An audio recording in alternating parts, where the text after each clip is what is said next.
Federalist Hall is where George Washington was inaugurated, took the oath of office to preserve, protect, and defend, which Donald Trump doesn't think includes support. But you have the chair where he sat when he was inaugurated. How'd you get that?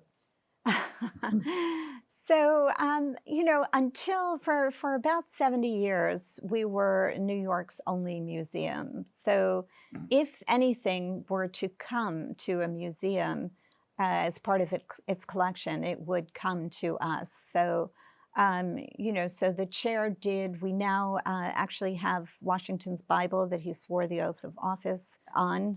And we have the balustrade that he stood in back of when he took the oath of office.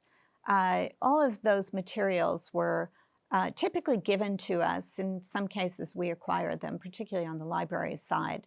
But there simply was no other place. And that's how a lot of our collection happened to be in our building.